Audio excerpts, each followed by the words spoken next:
100 milliards de dollars, c'est la somme que Donald Trump attend de ses dirigeants des compagnies pétrolières américaines. Le président américain les a conviés à la Maison-Blanche pour les convaincre de relancer les capacités de production du Venezuela et exploiter pleinement ses vastes réserves d'or noir. Pour y parvenir, le républicain a promis à la douzaine de responsables du secteur une sécurité totale en cas d'investissement. C'est un tout autre Venezuela.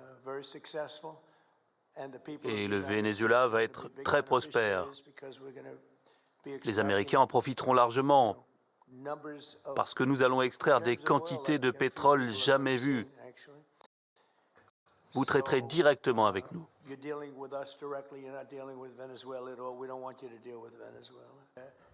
Des promesses alors que la Maison-Blanche a clairement annoncé vouloir contrôler l'exploitation du pétrole vénézuélien indéfiniment. Une industrie à la production au plus bas dans le pays en raison de sous-investissements, d'une mauvaise gestion et des sanctions américaines. Les géants du pétrole américain, pour certains prêts à investir, mais pour l'heure, aucun engagement majeur n'a été annoncé. Certains sont même plus que réticents, notamment le PDG d'ExxonMobil. Nous avons vu nos actifs saisis à 2 reprises là-bas, et vous pouvez imaginer qu'un 3e retour nécessiterait des changements assez significatifs par rapport à ce que nous avons vu par le passé et l'état actuel du pays. Aujourd'hui, ce n'est pas tenable. L'administration Trump ne cesse de répéter qu'elle veut contrôler l'exploitation et la vente du pétrole vénézuélien pour protéger les intérêts des États-Unis. Une approche loin de faire l'unanimité. Certains élus démocrates ont dénoncé une forme d'extorsion pure et simple. Dans l'ambassade des États-Unis, quelques heures après l'enlèvement du président vénézuélien Nicolás Maduro par des forces spéciales américaines. Cuba condamne ces actions comme un acte de terrorisme d'État. Le Parti communiste affirme que 32 agents de sécurité cubains ont été tués lors de l'attaque.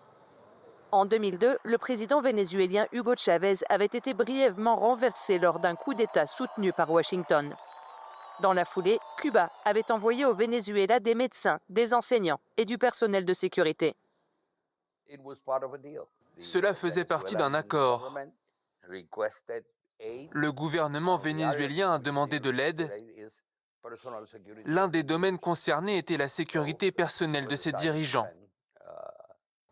Cuba a donc décidé d'envoyer des agents de sécurité formés à la protection des chefs d'État.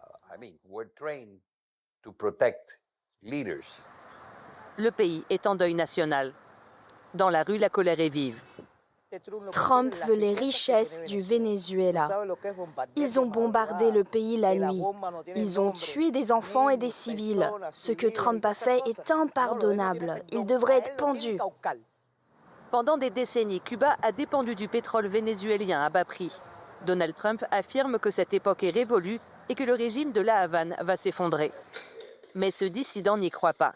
Selon lui, l'opposition, emprisonnée ou contrainte à l'exil, est plus affaiblie que jamais.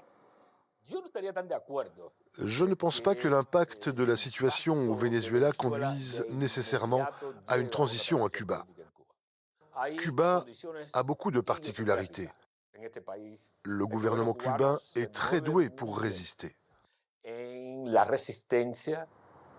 Sur une île où l'opposition organisée est quasi inexistante, les partisans d'un changement de régime n'ont jamais vraiment produit une feuille de route qui pourrait mener à une transition. Cuba est la cible de sanctions économiques depuis plus longtemps que n'importe quel autre pays au monde.